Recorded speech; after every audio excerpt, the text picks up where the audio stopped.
not bow down. Let my people go. We will not bow down. Let my people go.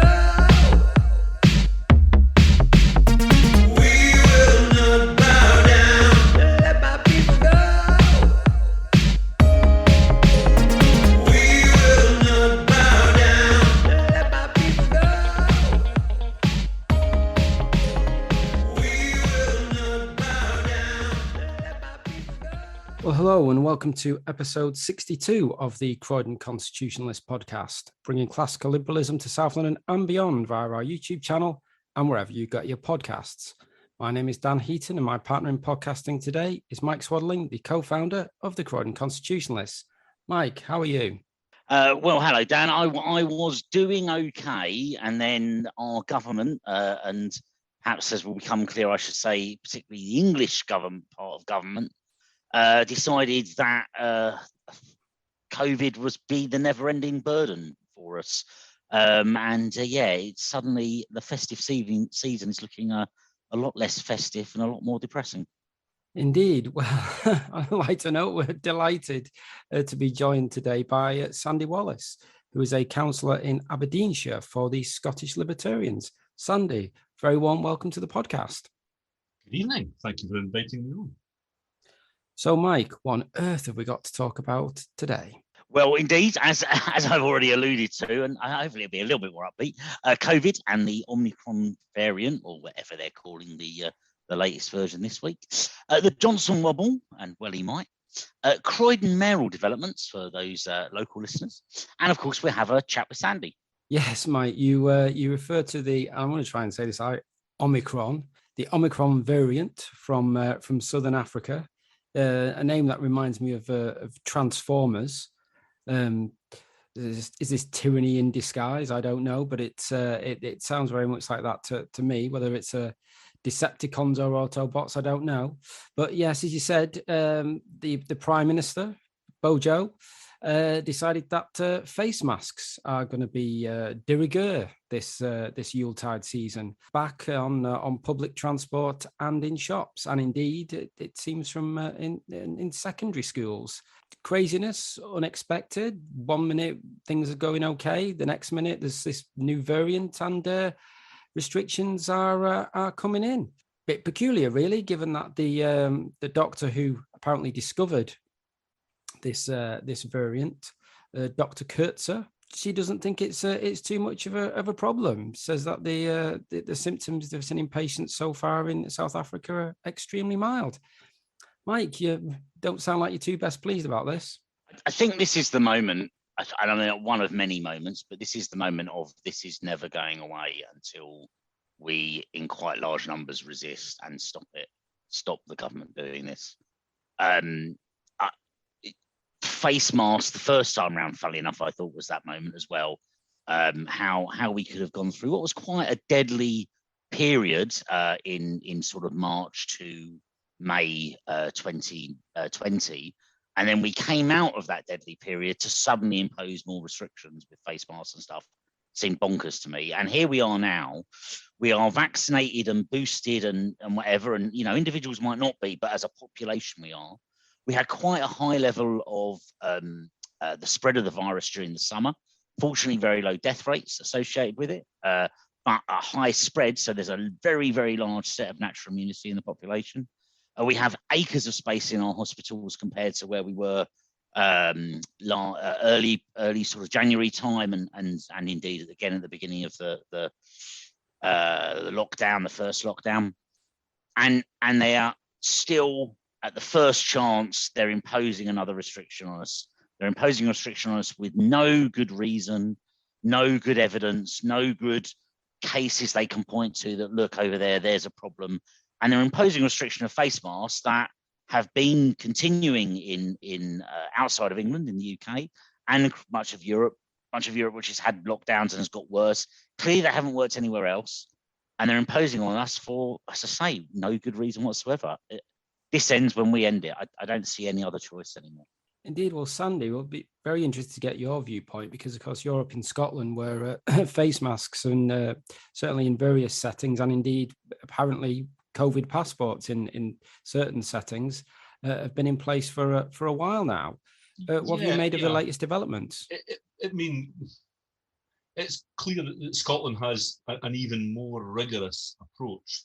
The establishment are adopting an even more rigorous approach than the UK government are imposing on England. But it's a strange sort of phony war, and I'd be interested to hear if it's the same for you in England, that the public statements of the government aren't actually always being enacted in reality. Now,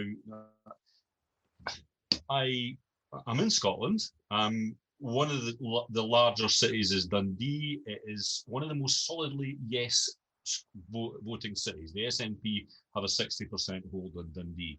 So if there's anywhere where the Scottish government's approach clearly has electoral support, it's Dundee. The last time I had a night out on the drink with a friend of mine of 40 years standing since we met at university, we went to 7 different pubs in Dundee and never once wore a mask. And I don't think I saw a customer wearing a mask at any point. And there was signs up to scan in for track and trace everywhere, but we never scanned in and nobody ever challenged us on it. And that includes places that had door staff. And I would say that 75% of the staff that served us were not wearing masks. And everybody just carries on. But if you actually stopped and asked those people, do you agree with the government's policies? They quite clearly, some of them must be giving you the answer, yes, I do. I very much agree with the government's policies, but in a Dundee accent, while disregarding them. And the number of people we saw, into the hundreds of people that we saw, they must include many of the staff that are tasked with enforcing these regulations. And nothing's happening. We've got a set of laws that we just merrily disregard. And the libertarian in me thinks, great. And then the person that actually believes in the concept of law and order thinks, why do we have laws that we don't enforce when we know they're not being enforced? Now, is that sort of thing happening in your part of the world? Are people actually obeying these laws? I look on social media and I see the Prime Minister at lunch today and nobody in the room wearing masks other than the staff. But it's not just the Prime Minister and the people at the establishment's own dinners, although they're the most egregious offenders, clearly. I certainly saw at the height of the COVID scare 15 months ago, the Asian areas of the likes of Leicester and what have you, nobody was paying a blind bit of attention. And the authorities weren't paying a blind bit of attention to the fact that nobody was paying a blind bit of attention. Is that typical of Croydon? Tell me.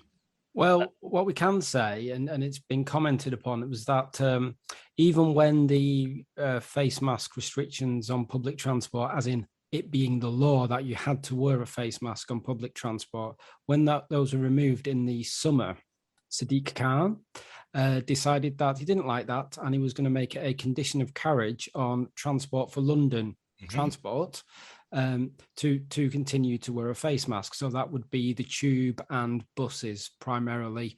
Sure. So it wouldn't be getting a train from Croydon to London, for example, but if you then got on the tube, you'd have to wear a face mask. And there's certainly been very little enforcement of that at all. People just get on buses and there's nobody getting turfed off a tube. Is there a fair amount of non-compliance? Yeah. And we've noticed, and I've certainly noticed, when I've gone outside London, which I haven't done that much, but when I've gone outside London, there's much less compliance. And the further you go away, you sense there's less compliance with, and not just compliance, just less people wearing face coverings, even if they don't have to. So, some people are on the train still wearing them. I think, Dan, it's spot on where, like, buses, I don't think anyone was wearing face masks on buses from what I could work out. But if you're going to central London, tubes were more heavily used with face masks. But yeah, the further you got away from the centre, the less there was. It's interesting that you say there's very little compliance up in Dundee. I would say slightly depressingly today, having popped to my local supermarket, I thought there was a fairly significant increase in face coverings again. Although with the wind coming down the high street, that might just slightly be a sensible thing to have done. But yeah, it's slightly depressing. It's gone up. But yeah, it's Of course, you're- we have the dilemma that on the one hand, as people who believe in liberty, we should have no objection to people choosing to wear face masks. But my absolutely worry, like right. you, is that they are not actually choosing to wear face masks. They are being coerced into it. And they know they're being coerced into it. And they know that round about them, there's people walking right next to them that are choosing not to be coerced. But, you know, I find I went out with my wife to the cinema, and my wife works for the NHS, which is a further problem. As we walked into the shopping mall, she insisted that I put on my mask. And there's a limit to how far I'm prepared to, I'm prepared to rebel against Sturgeon. I'm prepared to get arrested by her police force. I'm not prepared to disagree with my wife. So I wore my mask as we walked into the cinema. And as we walked into the cinema, there's then signs up that say you must wear your mask at all times during the performance, unless eating or drinking. But when we got into the cinema, clearly social norms then change. And I looked around and everybody had taken their masks off. And my wife promptly took her mask off. And I had the good sense not to comment. It wasn't my moment to gloat and say, you see, I told you. But that's what's going through my mind. Is that people are doing a bizarre thing. There are people that conform some of the time, and then they walk through a door and promptly become libertarians. Or they're not. They promptly, the social norm has changed. They've walked from one room to another, and they pick up on the social norms and say, this is a place where we apply the rules, or this is a place where we don't apply the rules. And it's only lunatics like me that walk into the room, wherever the room is, and say, no, I'm just going to stick to general principles here. I started off wearing the mask a lot of the time, out of courtesy to others. People were frightened. I had read the stuff and thought these masks do very little good. But it wasn't a big ask for me to wear the mask. And then the next phase beyond that, where I think, right, I've given you long enough. I've given you long enough to get over your fear. I've given you long enough to learn a bit about it and realise this is pointless. I've given you long enough to see that the elites and the establishment, they're disregarding the rules. You're just being taken for mugs. And I thought, right, I'm ready to rebel now. But my rebellion's not absolute. I helped myself to one of those sunflower lanyards that give you a force field around yourself and make you invincible. What's my justification for having it? That's none of your business. Nobody's entitled to ask me my medical history. So some of the time I wear my sunflower lanyard and nobody has ever challenged me on it. But we've now gone to a next stage beyond that, where I now confidently walk into a supermarket with my sunflower lanyard not on display, march around the place and do all the shopping I want, while 50% of the customers are wearing masks and 50% aren't. And I march up to checkouts and I pay for it all.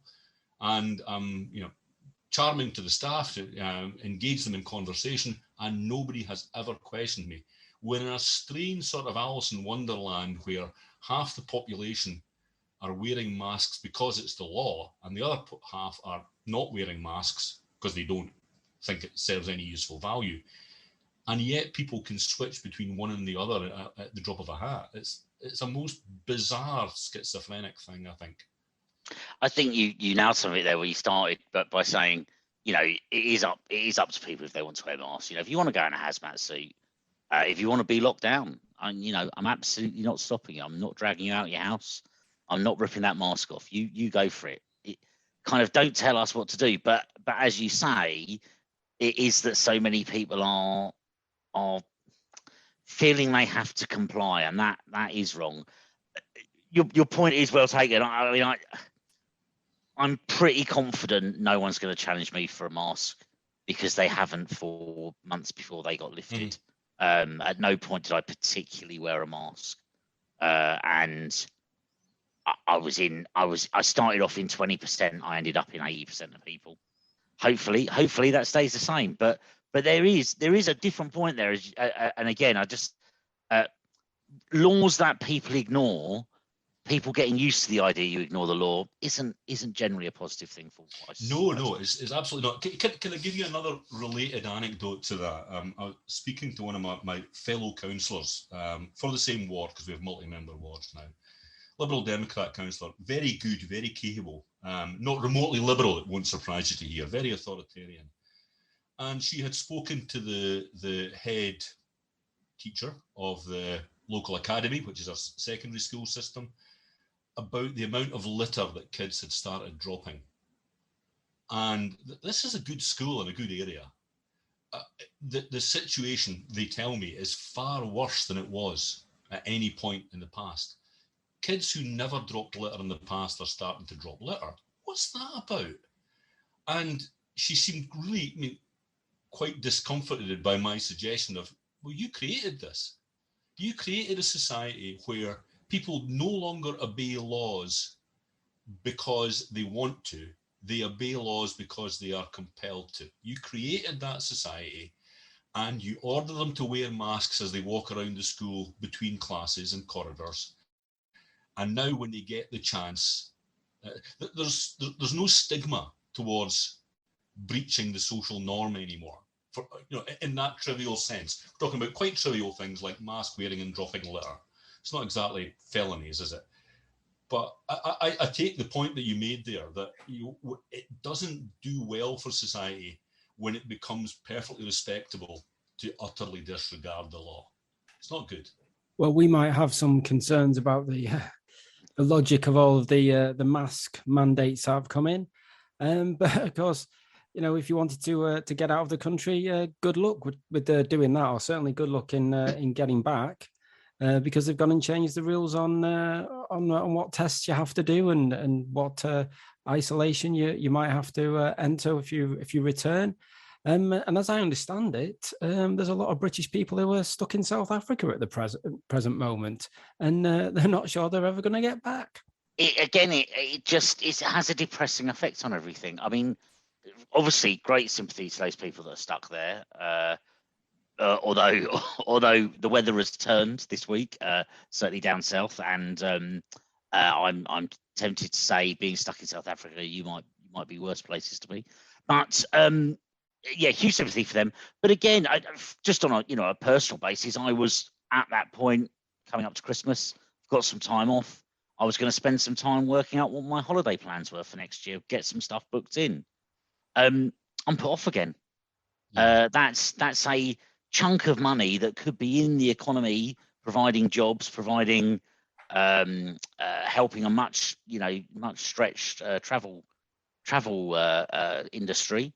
But instead, it's going to stay in my bank account because I don't want to book something only to find it gets my legs get taken away from me, or it's too hard. Yeah, too much risk. You're absolutely right. It can stay in my bank another year or another 6 months. Down into the detail of holidays, even in as much as companies can give you any sort of assurances.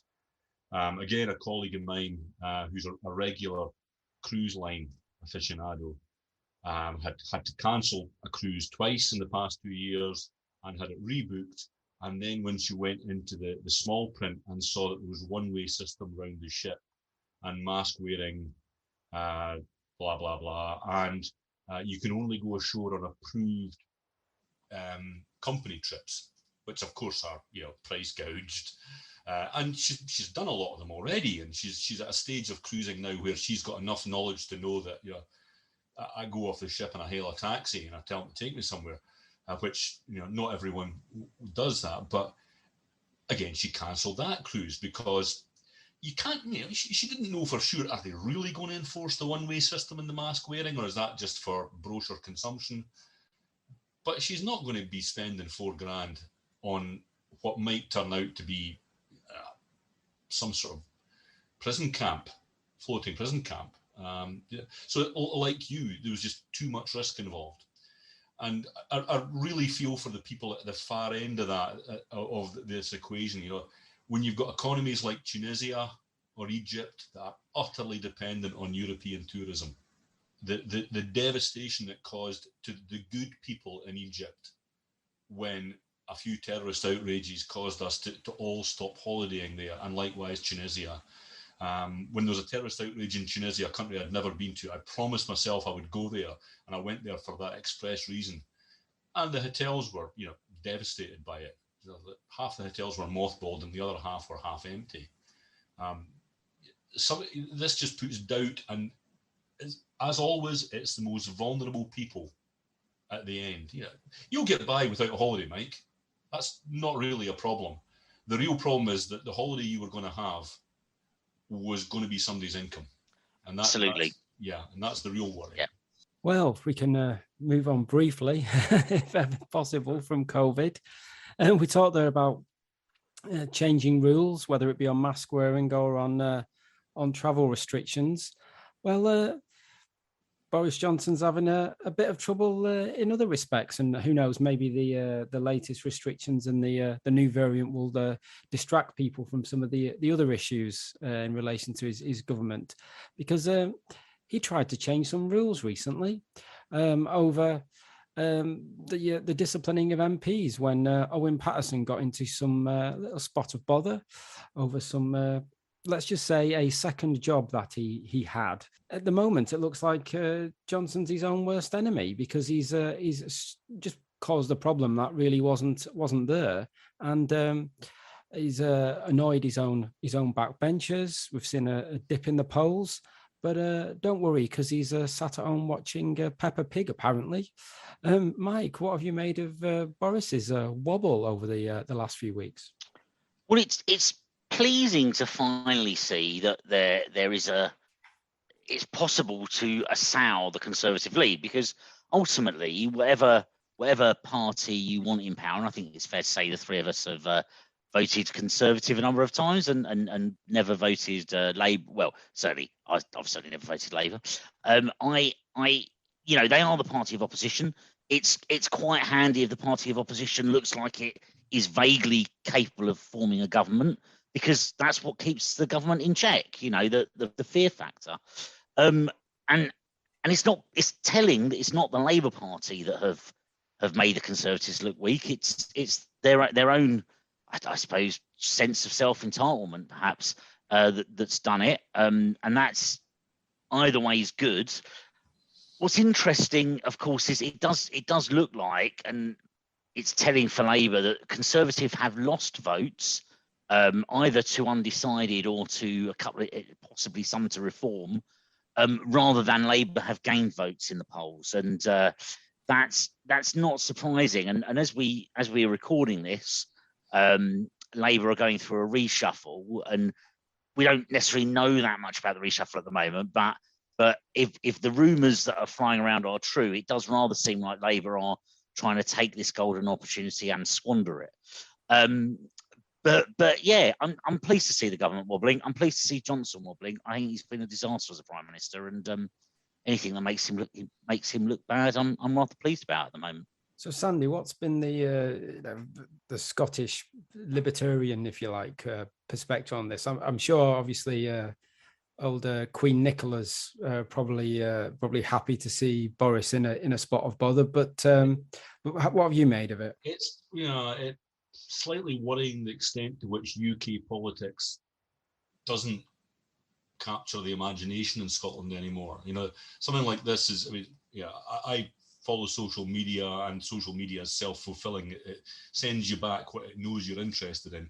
So I followed it fairly closely.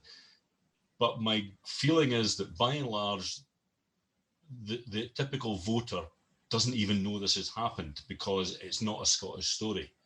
And now that's not necessarily a bad thing, as long as they focus in on how abysmal Nicola Sturgeon and her government are. But on the Johnson issue, he always was basically a stand-up comedian, and there was a time and a place for that. But I always felt that eventually the joke would run out, and I think that's maybe what has happened. I don't know, can you recall that Frankie Boyle used to be hugely popular? I remember it used to be funny. And then people noticed that he always just goes a bit far. And that was his unique selling point. I think Nish Kumar must have been briefly very popular until you notice it's the same gag. It's not even, and it ceases to be a gag because there's no comedy depends upon there being a surprise. when Boris was stuck on a zip wire and he was mayor of London, complaining that it's not going fast enough, that was funny.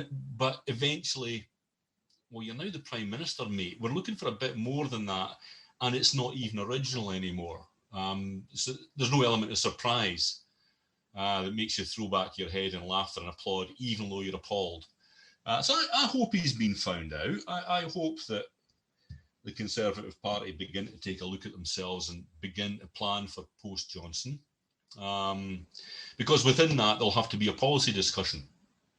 There'll have to be a discussion between the rival claimants to the Crown as to where do you think the Conservative Party should be going, and we can judge on that. I'm less pessimistic about Starmer than you are, Dan. I mean, I'm by no means a fan, but I think it would not have mattered what Starmer did coming after Corbyn. There was a fair amount of us were never going to forgive them for the Corbyn years. And then at the same time, the Corbyn fans couldn't forgive him for not being Corbyn. It genuinely takes a generation to live down having Jeremy Corbyn as your leader. And he doesn't have a lot of natural charm or charisma. So it was always going to be very businesslike and pedantic. And I wouldn't rule out the possibility that he is still working his way through creating a post-Blairite, neo-Blairite cabinet around about him that will not look threatening enough that it's enough to stop people for voting for them, given how appalling Johnson is. I'm not even convinced it would be disastrous. From a purely Scottish perspective, allow me this little bit of self-indulgence. From a purely Scottish unionist perspective, we actually need Labour to be electable. Now, the problem is, without Scotland, it's very hard for them to be electable. They need those 30, 40 seats out of Scotland. But if Labour gets elected, or nearly elected, it torpedoes a lot of the SNP vote who vote for the SNP as an anti-Tory vote. You describe me as a libertarian. I'm a very wet libertarian. I was a conservative and unionist. I'm a fiscal conservative, not a social conservative. I am a unionist. My preference is to be part of the United Kingdom. And I want to see the SNP torpedoed below the waterline. And one of the ways to doing that is for Labour to be electable in Scotland, which almost requires Labour to be electable in England. There's a chicken and egg issue there. So sorry, I've hogged it a wee bit. No, it's very interesting because the way the Labour Party, it's disintegration. Really, you've seen it writ large in Scotland. Where they once ruled the roost. As you say, sending down a truckload of MPs after every general election, and now they've hardly got any. And it's broadly been the SNP that have benefited from that. And as you say, sometimes the SNP will say, well, we know you really want a Labour government, but you're not going to get one because of those pesky English people. Yes, people like you. Yeah. So you might as well vote for us for communism. But yes, that's what it's been noted that seems to be one of their attack lines. Well, we've just been talking about Scotland, and we've talked about South Africa a little bit. Let's bring it back home to Croydon, shall we? The mayoral election is coming up in next May, and there've been some developments in the candidate selection. Mike, what's the latest? Well, we already knew that Jason Perry was the Conservative candidate locally. He's currently the leader of the Croydon Conservatives in the council. Val Shawcross had already announced that she was running, and now Carlton for Labour, and she's a former deputy leader and GLA member. And now Councillor Colton Young, OBE, CBE, I think, is also running, and they are in fact the two candidates to be picked from for Labour. I should declare an interest. I know Colton, having served on a school governing body with him. He was a chair and I was the vice chair for a number of years, and other bits there. And Peter Underwood has been announced for the Greens, but the less said about him, the better. I would say the Labour final two is particularly impressive, and this is kind of one of the things we hoped for out of a mayoral system. I'm sure I'm going to disagree with kind of everything both of them believe in a local level, because they are Labour politicians. But Val Shawcross has got an incredibly strong track record, as we've already talked about on this. And knowing Carlton, he's a former senior civil servant. He was, I believe, and I don't know this, but I believe pretty much handpicked by the civil service to fill the finance role on Croydon Council. He was already a backbench councillor, but pulled forward to the front bench by the government because they didn't trust anyone else with the frankly, well, we're not going to say what it was, but a show that the Croydon Council's finances were. They trusted him to be put in charge. And, you know, as Labour politicians go, he's got a solid background and he's a very credible person as a candidate. Again, I don't know what his manifesto pledges will be. I might not like them, but you can't, for a Labour politician, you can't fault him in that sense. So, yeah, it's attracting some good people, and I think it will be interesting to see either of those that are picked by Labour will perhaps, unfortunately, be a very strong contender for Croydon's first mayor. Can you tell me, Mike, how marginal or otherwise is Croydon? And I'll let Dan correct me on this, but I would say Croydon is a fairly comfortably 60-40 Labour town. Oh, 60-40 Labour. Yes. Right. Yes. So there's three parliamentary constituencies in Croydon. Croydon North, which is about one of the most Labour seats in the country. Croydon South, which is a fairly comfortably strong Conservative seat, and Croydon Central, which was a swing seat. Possibly, probably isn't anymore. At 2019, which obviously was one presumes will be a high watermark for the Conservatives, that was still a 5,000 majority for Labour. So I think one of them was Gavin Barwell, yeah? That's right. He was the last Conservative to win Croydon Central. And he won that last time by about 150 votes, I want to say. Then the council, when you look at the council overall, the North is so solidly Labour that it really outweighs everything else. The South is pretty solidly Conservative, although there are a couple of Labour seats. And the centre, and it depends whether you count some seats in the centre or the south, is the split area.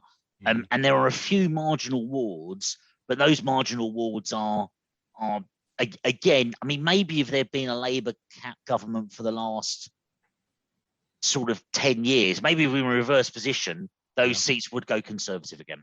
I think they probably would. Or a Corbynite stranglehold on the selection. Absolutely, but at the moment, they're not. Yeah. Labour's to lose then, surely. It is. Yeah. Well, now of course they have bankrupted the council, so fair play to them. They have done everything they possibly could to lose. They also ran against the mayor, despite having quite a lot of support. The mayor, on a low turnout, I will grant you, the mayor was voted in on something like an 80-20 majority in favour of a mayoral seat. But the Conservatives, I think, could have a run for the council.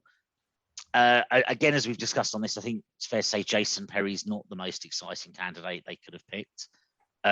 Labour, at the moment, look like they've got more exciting candidates. The great hope, I certainly think, is that someone comes in a bit left field. I don't want to necessarily. Well, there's one councillor. I was supposed to say I've no idea whether he will, but I have a sneaking suspicion Andrew Pelling might be tempted to stand as an independent. He's a former Conservative. Why do I know that name? He was a Conservative MP for Croydon Central, and he's now a Labour councillor in Wadden Ward, in one of the swing wards. So I think I'd be fascinating if he stood as an independent. And you know, there may be a businessman, a charity leader, someone somewhere in the borough thinking I fancy giving this a run. But you know, the elections are May, and frankly, time's running out. It's it's a town of 360,000 people. You've got to go some to get yourself around it. And I think we're seeing the final candidates. No word from the Lib Dems. I don't know, Dan, whether you've heard anything. Funnily enough, no, I have not. No. Yeah, I'd be surprised.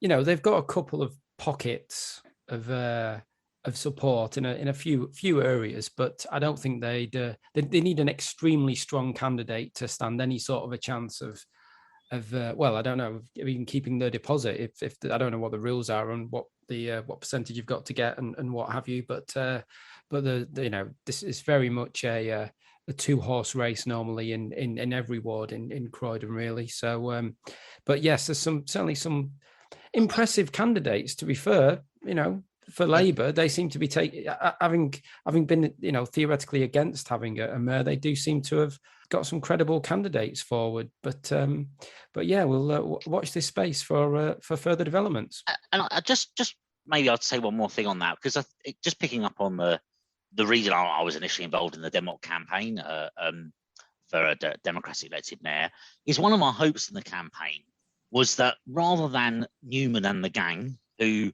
I think it is reasonable to say by the fact they bankrupted the borough, were not just wrong politically, but just not credible. They weren't capable of running a town this size. I'm not sure they were capable of running a corner shop, but you know, they totally destroyed Croydon's finances. They've wasted money in a number of ways. Lots of people lost jobs, lots of people lost services, and we will pay for it for years to come. The mayoral position being that bit more prestigious, I hope will, even if some of the policies are wrong, will at least have people who don't have auditors saying you've got to do this and they go and do something different. You know, they will at least have people that understand the basic rules of the road. And as Dan said there, and I think it's fair to say, we are attracting those candidates. Can I ask then some flesh it out for me if you've got time? What level of operational control will an elected mayor have? I mean, you know, for example, at the moment, we've got power cuts in Aberdeenshire at the moment, and the bin lorries can't get round because there's fallen trees everywhere. And I wondered to myself, why are there guys collecting bins when we've got trees over all the roads? Surely they should be taken. We should just, you know, let everybody know there'll be no bin collection for the next 4 days. Just, you know, suck that up. That's not a priority. What the priority is to clear the roads. Now, I don't know if those conversations are being had because I'm kept well out of the loop these days. But what I do know is that that will not be a decision that councillors could make in Aberdeenshire, because an operational matter is seen as the responsibility of the chief executive and the professional officers. All the councillors could do, and it would be way too late, would be to ask for a paper to be brought to committee, to bring a motion before committee, to change the policies and say, this is what we should have done last year. So it's all retrospective. Now, you know, I would like to think the only advantage I could see to having elected mayors is if they have our operational control. The same as I feel with police and crime commissioners. What is the point of that if the chief constable can say, no, I'm not doing that? I would see the point of police and crime commissioners if they had the power to go in and say, right, we're not going to enforce, you know, this, you know, we're going to prioritise that. So your mayor in Croydon, will they have operational day-to-day control, or is there still lots of nice establishment safeguards to prevent the democratically elected person from telling the establishment what to do? Have I loaded the question enough? No, I just like that, but no, I get your point. A really interesting question. I'm not 100% sure. I know they have the same powers as the existing strong leader, and I would say is the latter point you're making, which is that they do not have that level of operational control. It is much more the chief executive that has that, and then policies come to cabinet or to the director, the mayor in this case. And I think that will probably be the case, unfortunately. And I think it's a very strong point you make. Of course, one of the things that immediately, as you were saying it with the bin men, and I often wonder this sometimes, is in Croydon, for instance, I know rubbish is outsourced. It's outsourced in a 3-borough deal to Mayoral, I think it is, but it wouldn't really matter who it was to. A of course, if your contract says this is what you're going to do, you can't redeploy resources. And I do sometimes wonder that if, and you know, when I look at the town, it sort of bits of it, some things are being done and other things aren't, because of course it's not their job. It's not that council employee's job to actually make the area nice. It's their job to do one thing in the area.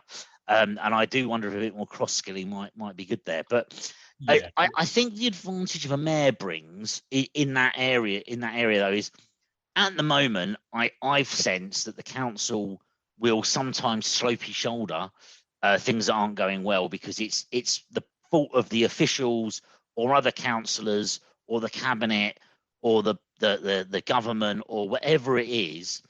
When you're mayor, you are in charge, and it's much harder to say it's not me. Doesn't seem to stop the mayor of London, but it's much harder to say it's not me when you've put yourself up to be the person in charge. And again, it was something when we were campaigning for that we use as an example of you know, if they can't do the job, it's really clear who should be accountable.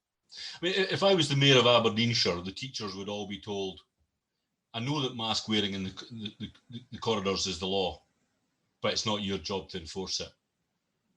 Ignore it.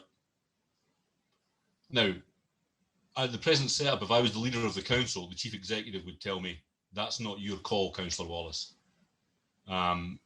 This is Aberdeenshire Council. We will enforce the law as we have been asked to do by the Scottish Government. And me saying, well, tell your teachers to phone 999, and if the police think it's a priority, they can come out and arrest a 12-year-old for not wearing a mask. But so my hope is, and it sounds to me like you're hoping that just the focus will do the job. The elected mayor will be somebody that has sufficient clout that he or she can't duck it, but secondly, he or she can get away with ordering officials to do things that actually he doesn't or she doesn't quite have the power to order, because it's not always absolutely cut and dried. You know, enforcing mask wearing in the school corridors. If we actually did say no, we're not doing it. We're not doing it. If you want to put police officers in the corridor, they'll be welcomed, but we're not going to be doing that. Where does the buck stop? You're being quite optimistic. I wish you well. No, you're right. I mean, there is an element here of Croydon's bankrupt. We owe a huge amount of money. Services have been frankly driven down. We've lost our town centre and glittering shopping centre that councils of both colours, red and blue, have decided that they had a better plan than the commercial arms of businesses did, and have completely destroyed our town centre. So anything's got to be better. And one of the particular problems with Croydon is that one half of the borough is all red, one half of the borough is all blue, and they really don't. When one side's in power, they tend to ignore the other half. And a mayor having to win votes everywhere will have to be a little bit more unifying. So we've kind of got hopes out of it. But yeah, the fundamentals don't change. And one of the fundamentals is Croydon Council up and down has been very badly managed. And that won't just be the fault of councillors. It won't just be the fault of the chief executive who's been replaced. I suspect that rot goes quite deep and will probably take many years to change. Yeah, well, we'll see who gets elected, and we'll see how forceful the personality is in hopefully getting some stuff done here in Croydon. Well, Mike, you've got some questions for Sandy. Yes, indeed. So, Sandy, thanks again for joining us. Been a pleasure so far. And want to ask some questions. Give our listeners a bit more of a background to you and some of the stuff you've been up to. So, first of all, what made you first join the Scottish Libertarians? And how are things? And we've had Scottish elections this year. How are things going more generally for the party? None of this is going to be good, Mike. I joined the Scottish Libertarian Party as part of a year-long spitting out of the dummy with the Scottish Conservative Party. There was a number of things brought it to a head. We were notionally in power with a coalition. We needed some Liberal Democrats, some independent support. The independents weren't a problem. The problem was our council leader, our own group leader, who clearly had more trust for the Liberal Democrats than he had for his own newly elected councillors. And yeah, basically, although the Liberal Democrats had had a bad election and had gone backwards, they all stayed in power. And we weren't doing anything. And we're nearly 5 years in office, and the Scottish Conservatives in Aberdeenshire have not done anything that you could spot and say that's because there was a Conservative administration. So I had that dissatisfaction. Now, since then, that council leader has been deposed and has actually supported the Liberal Democrats, unsurprisingly, in a by-election. But being proven right is no great consolation. By that time, I was gone. The second thing was Theresa May and the not Brexit that she was pursuing. I had it with that. And then the third thing was the issue of freedom of speech. The Scottish Conservative Party are, to my mind, a social democratic organisation. I get that the fact that the issue of the union the issue of flags has dwarfed everything else, and no party wishes to do anything that might cost them a vote in the one vote that matters. So the Scottish Conservative Party have, to all intents and purposes, ceased to be a Conservative party. They occupy much the same middle ground as the other three parties do on every issue, except they're the most unionist. It got to a point where that wasn't enough for me, even though as I say, I'm a unionist myself. I agree with that position, but I needed a bit more than that. So initially I sat as unaligned. I didn't like using the word independent because in Scottish politics, independents tend to mean a particular type of thing. And very often they're actually groups of independents, which seems a contradiction in terms, but I didn't want to be regarded as them. So I sat as unaligned.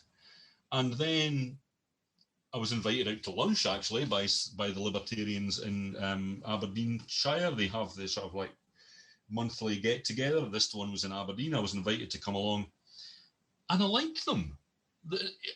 There were no lunatics at the table, all really reasonable. I mean, I think maybe a bit naive at times, but just good people. And the leader, Tam Laird, who ploughs a lonely and he would admit largely pointless furrow, he's just a really good guy. And I was really quite moved by that. I thought, yeah, it probably would do them a bit of good if they got the 1 column inch of publicity that having an elected member might do them.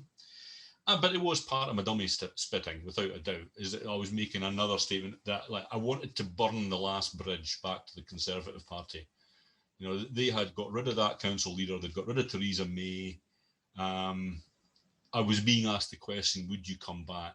Now, I don't know if they would have had me back, but I was being asked the question.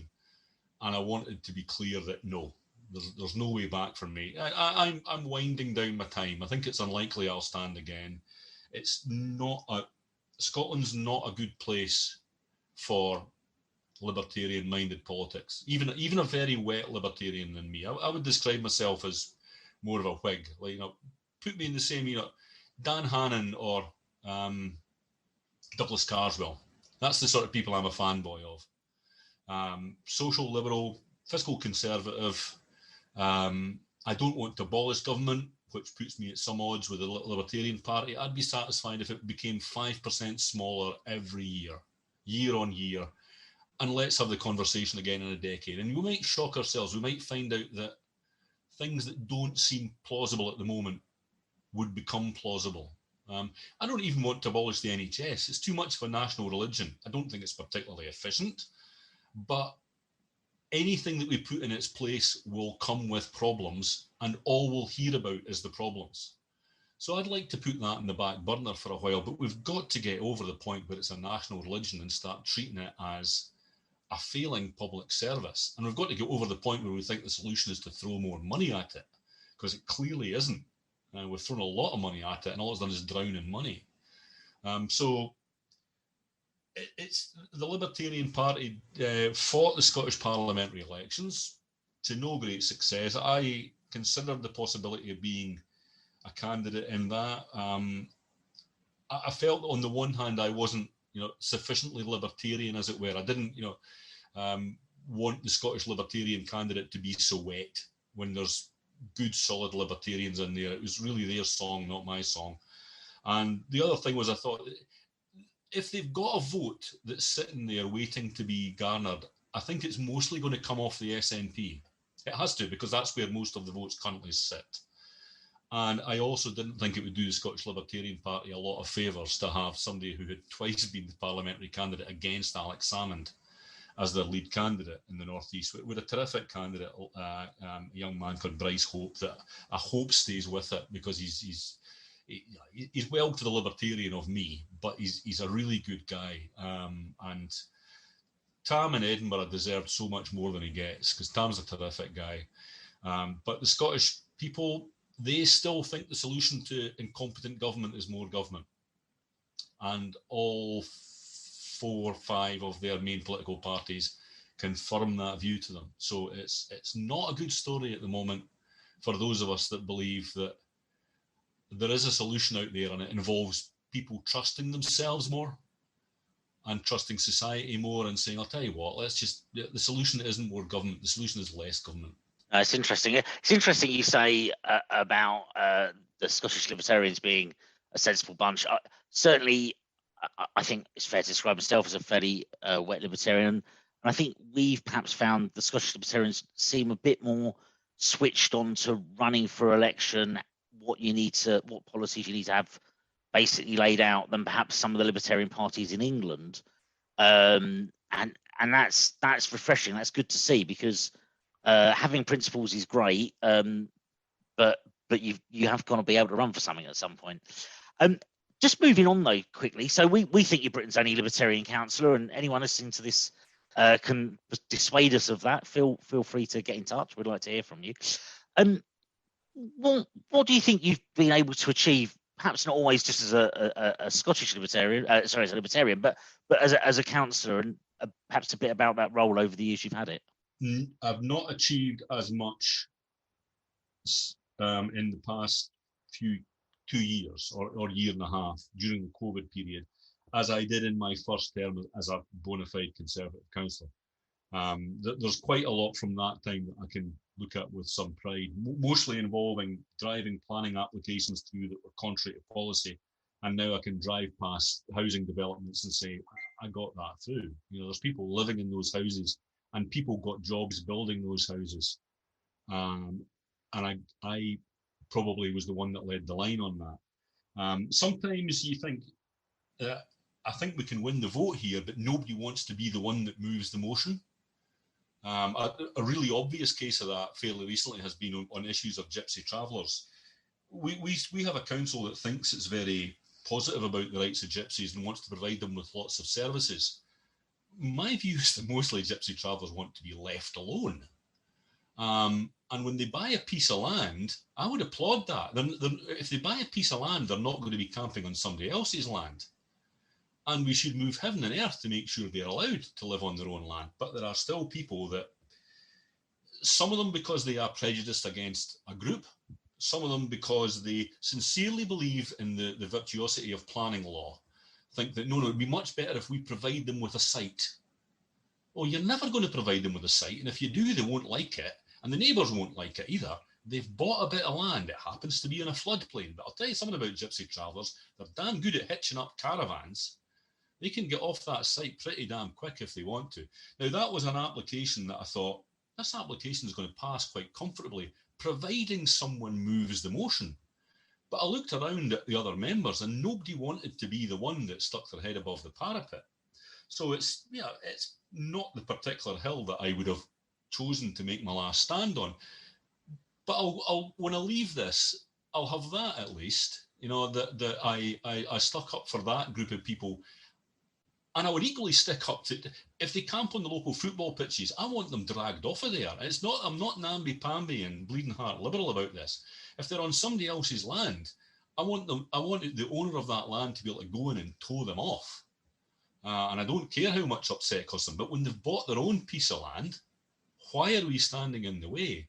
Now, there are other housing applications. We had one quite recently, we had a planning application. It's a council office building, originally a Victorian mansion, but had been an office building for the last 30, 40 years. Surplus requirements, that's good. We've got fewer offices. Happy about that. We could convert it into social housing. Yeah, I'm happy about that as well. And then the NIMBYs come round because basically they don't want social housing in a posh street. And I'm the local member. Now, the other local members are all up for re-election next May. And I could tell that there wasn't any real willingness in that committee. I thought, we'll win the vote here, providing there is a vote. But there was a real danger, I thought, that it needs somebody to say, you know, what else are you going to do with a Victorian mansion? We're going to convert it into council houses, you know, flats of some sort. So there's bits and pieces. That was an interesting one. The officers clearly were very grateful to me. The officers saw that politics, you know, very, you know, electoral politics was about, had the danger of doing something really counterproductive. And they would have had to come back with it in 2 years' time and do it all again. It probably wouldn't have died. But that was one where clearly the council officers breathed a sigh of relief that there was somebody in the council chamber that didn't care what people thought. Didn't care that people were saying, we won't vote for you again if you vote for this. So I've got a bit of that. I'm in a position where I can be the pantomime villain for the last period of my time in office. And I can say to people, you know, things like, you can't have that because you voted to spend all the money on something. I mean, I've got a lovely listed bridge in my community that I think is absolutely gorgeous, but it's 150 years old. It's made of cast iron and it's going to fall into the river at some point due to rust. Do we want to spend 3-4 million renewing that bridge? Well, if we were the United Arab Emirates, I would say yes. But we're not. We've run out of money. Why have we run out of money? Because at every opportunity, the electorate have demanded that we spend it on something worthy. And I'm now in the position that because I'm probably not standing for re-election, I can be the pantomime villain and I can look people straight in the eye and say, you can't have it because you chose to spend the money on classroom assistants or playground supervisors or you know, sticky labels everywhere telling you which side of the pavement to walk on. You've put sticky tape down across the whole of Aberdeenshire telling people what 6 feet is. And now you haven't got enough money for other things. That's why you can't have the bridge. So I'm taking some sort of malicious pleasure at being a pantomime villain. It's not very constructive, is it? I do get to go to communities committee and ask the police officer how their war on drugs is going. And that again is, you know, that's not very constructive of me. But I said that to Mike in the interview I did. That's what I've been reduced to. Pantomime villain. That's excellent. And that, to be fair, that maybe sometimes they need home truths, and that's cool. So just on a bit of a wider note, and it's certainly interest to me. Scotland's had devolution for 21 years now, so it's coming of age. How do you weigh up the benefits and negatives of it? Because all we really hear about, I think, in England is whether you go independent or not. But be interesting to get a homegrown take on the devolution side of it. Well, that's largely all there is anymore. I voted for devolution. That was maybe naive of me, but I did believe in getting government closer to the people, and I naively didn't factor in that the more layers of government you've got, they all feel they've got to govern. You know, every one of them felt they had to do something. And there was a gap that the Scottish office pre-devolution really didn't do very much, and that did create a gap. But we can maybe look back on that as halcyon days. I think the first decade of devolution were pretty good. It was all run by a fairly centrist Labour Party with Liberal Democrat support. It wasn't entirely to my taste, but it was pretty competent. They did the things that they set out to do. It was slightly more nanny state-ish than I would have wanted, but there was nothing authoritarian about it. It wasn't, you know, we're going to come around and beat you around the head. It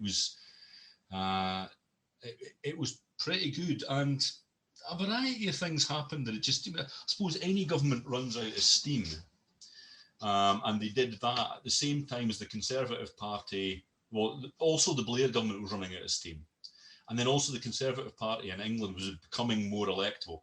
And we had Alex Salmond, and you know, whatever has happened in the past 5 years with Alex Salmond, in his pomp, Alex Salmond was arguably the most gifted politician in British politics. He wasn't accept. He could do everything. He could do "Have I got news for you?" He could do the conference speech. He could do Prime Minister's question time. On either side of the dispatch box, he could, you know, he could destroy a UK Prime Minister from that side of the dispatch box, and then 6 months later, he was standing at the dispatch box destroying the leader of the opposition from the Scottish Parliament. He was, in his day, very gifted. So a number of things came together that enabled them to get to the point where they won a referendum. But, sorry, they won the right to hold a referendum. And they lost that, and they lost it quite comfortably. And I don't see any sign the result would ever be any different.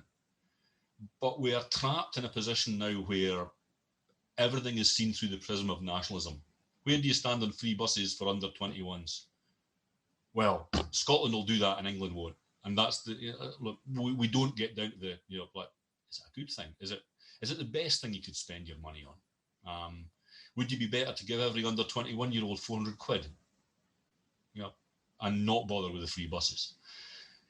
We're just not having those conversations. So the optimist in me still hopes that we'll return to a day when politics in Scotland is largely around the class question, that's largely around economics, that it's about wealth redistribution, and I can take a position on that, and the Labour Party will take a position. I'd like us to get to that stage, but we've got another couple of years. When this falls, though, the amount of stuff that is going to come out of the woodwork about this government, the amount of corruption that either borders on the illegal or is downright illegal. And we won't know until there's police inquiries, because the margin between one and the other, like, for example, business support grants during COVID. Yeah, you or I might have our views on whether or not that was a good spending of public money, is to deliberately kneecap businesses and then give them grants so they don't go bust. That's a question. But when you discover that SNP offices were claiming business support grants, is that corruption? Well, it's certainly corrupt. I'm absolutely no doubt it's corrupt. If it meets the criminal threshold, I don't know, because I don't understand the statute enough to understand whether or not that crosses the criminal threshold. And that would need a police investigation. That police investigation is not going to happen while this government's in power. It will happen the moment this government's out of power. It may not result in any convictions, but it will result. It's like the salmon thing. It didn't result in any convictions because his behaviour did not meet the criminal threshold. He is not a criminal, but he is a sex pest. And that's what we're going to discover with Nicola Sturgeon's government. It may or may not meet the criminal threshold, but either way, it's rotten to the core.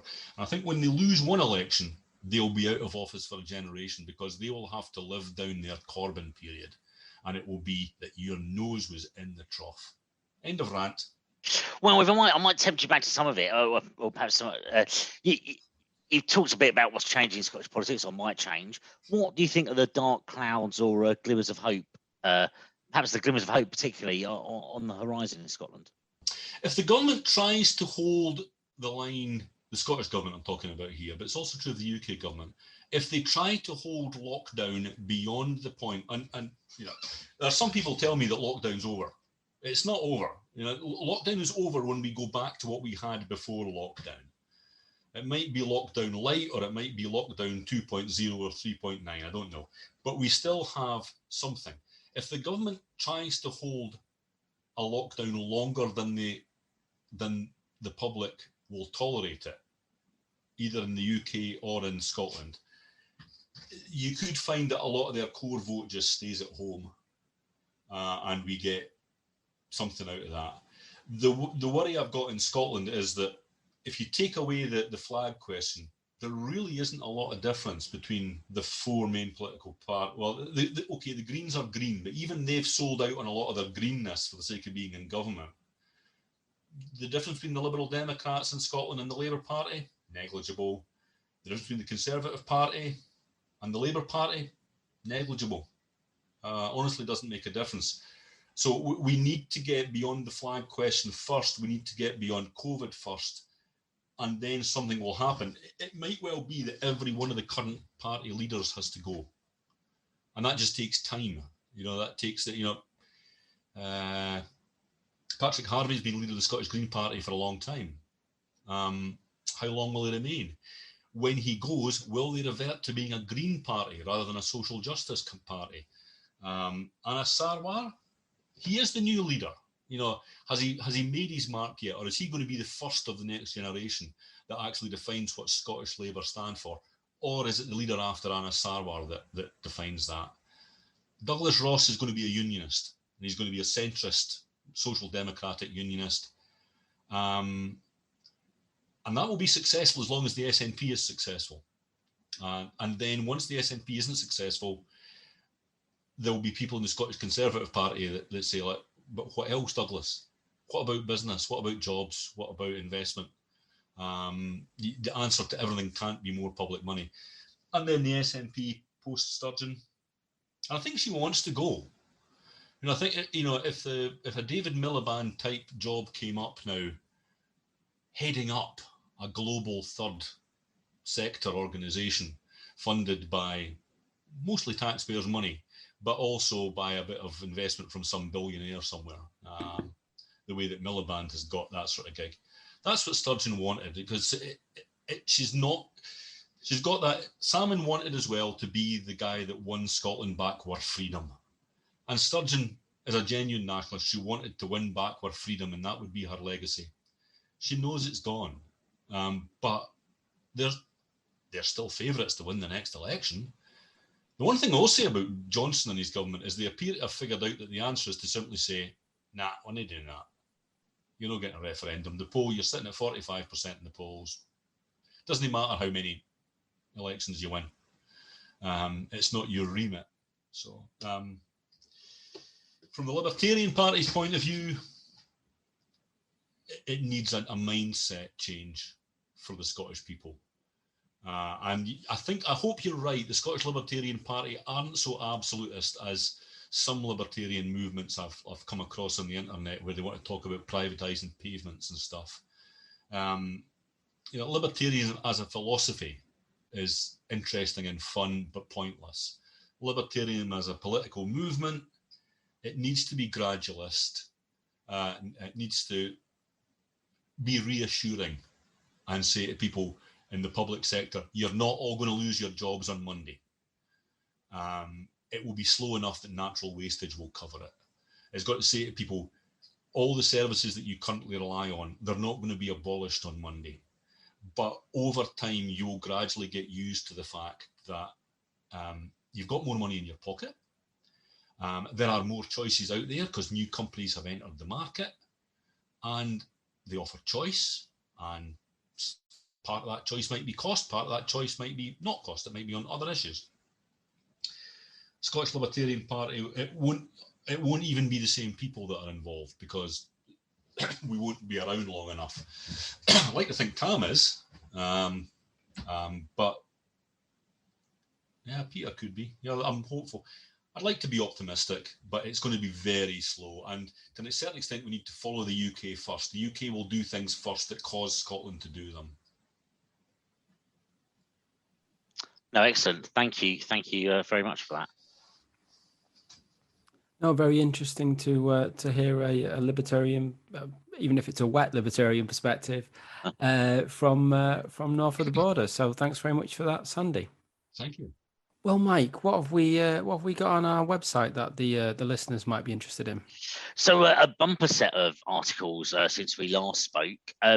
Thank you ever so much for everyone. The 17 responses we've had so far, and Sandy was among them, possibly more to come, on our question, which was about do we need a referendum on net zero? And this was, obviously, we've just had COP26. A huge number of responses. I'll just quickly read a couple. One from Tam Laird, as already mentioned. Global warming is and never has been an existential threat. It's one of the many hobgoblins used by government to justify its own incompetence, interference, and increasing authoritarianism. And if I might, just one other quote from Roald Ribe, the deputy chair of the Libertarian Party or the Capitalist Party, or, different translations, of Norway. Rational individuals should work for more individual freedom, which is the only action that will unleash the creative and economic environment needed to enable all to have enough surplus in life to care about the environment they live in. So yeah, lots of different responses there, well worth a read, and hopefully you enjoy them. We've also coming up and possibly by the time you hear this, just been held, the Old Bexley and Sidcup by-election, not very far away from us. We spoke to three, I might describe them as non-woke candidates. Their interviews are on the website. Really good to speak to people that are standing for election. It's we've all done it on this pod. It's not the easiest thing to do always, and yeah, good on them. So Carol Alinjad of the Christian People's Alliance, a party we've spoken to a number of times, and yeah, she's got some interesting things to say about their view. David Curtin, who many of you will know, the leader of the Heritage Party, former GLA member, and he's been on the pod before. He's standing there, so you get to read his thoughts on Bexley. He's someone that's lived there. And John Poynton of UKIP, the UKIP candidate, some talk about the party and about why he's standing. So well worth having a read. And then lastly, two articles from Zach Sterling, who's a Croydon lad, stood for the Heritage Party on the GLA list and in the Kenley by-election back in May. We've actually got his hustings responses because he had the opportunity to have the questions in advance and write them up. His responses to the hustings in Kenley. Now, it might seem a bit odd to publish them now, but they're really insightful into what the party stands for, what they believe in. I'll give a quick quote here and some good sort of Croydon points. In 2016, the council gave 4 million to Box Park despite local business owners' fears it would damage their trade. Local independent businesses play much more important role in a community than national and transnational corporations. So there's very much a local feel to them. Well worth reading his responses there. And also he's written a piece about Croydon Bus Shelters. May seem an odd thing, but those of us that do travel by public transport in Croydon will notice we're getting wetter waiting for the bus because the bus shelters have disappeared and they're being replaced under a new contract. Quite why that's necessary, I don't know. And indeed, Zach makes that point, and again, well worth a little read. What are we to make of this? Apart from that, it's a waste of taxpayers' money when the old shelters worked perfectly well. And that the council, which has just received £120 million bailout after bankruptcy, ought to be more careful. So yes, have a read through the website. Lots of stuff going on there. You can also now share the articles on Twitter and Facebook and other social medias. So give that link a go and hopefully get the news out. Well, it's not just all about articles on the website. We had one of our no passports required drinks get-togethers back on the 17th of November at the George. Unfortunately, you couldn't make it though, could you, Mike? You were a little bit under the weather. But I can tell you that a good time was had by all, and not just because you weren't there. But we had a few new people turn up, which is always good. So we've got another event coming up on Wednesday, the 15th of December. Same venue, the George in Croydon, from 7 p.m. All are welcome, and hopefully, Mike, you'll make it this time. I'll actually try and make it, yes. Well, if you'd like to write for our website or have any stories you'd like us to cover, please do contact us. You can do so via the Twitter @CroydonConst, via our Facebook page, via our website, croydonconstitutionalists.uk, or via email, croydonconstitutionalists@gmail.com. Well, do please subscribe to the podcast and the pubcast and to our YouTube channel. Do please like, share, and leave a review. It's always good to get feedback, and it helps others to find the podcast. A very, very special thanks to Sir Sandy for joining us today. It's been really good to hear from you and giving us your insights from north of the border. Thank you. And finally, thank you all for listening. Until next time, it's goodbye from me. And it's goodbye from me. Goodbye.